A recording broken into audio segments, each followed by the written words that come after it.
மாநில அரசு வழங்கிய நிவாரணப் பொருட்களை மதுரையிலிருந்து ஹெலிகாப்டர் மூலமாக எடுத்துச் செல்லப்படுகிறது. விவரங்களை தருகிறார் செய்தியாளர் வேல்முருகன். இந்த நிவாரணப் பொருட்கள் எடுத்துச் செல்லக்கூடிய இது சார்ந்த விவரங்களை பதிவு செய்யுங்கள்.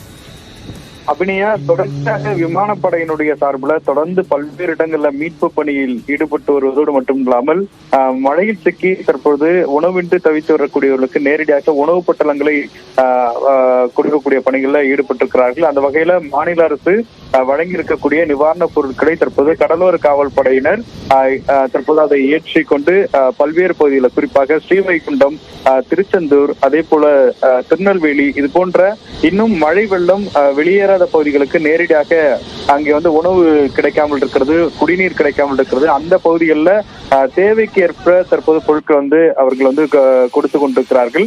குறிப்பாக தற்போது மாநில சார்பில் கிட்டத்தட்ட 359 கிலோ எடை கொண்ட பொருட்கள் கொடுக்கப்பட்டிருக்கிறது. அதே போல பல்வேறு பகுதிகளில் சூலூர்பேட்டை இது போன்ற பகுதியிலும் தொடர்ச்சியாக உணவுப் பொருட்கள் ஏற்றுக்கொண்டு செல்கிறார்கள். கேரளாவிலிருந்து தற்போது உணவுப் பொருட்கள் ஏற்றிக்கொண்டு தற்போது விமானப்படையினர் அங்கங்கே வந்து கொண்டிருக்கிறார்கள்.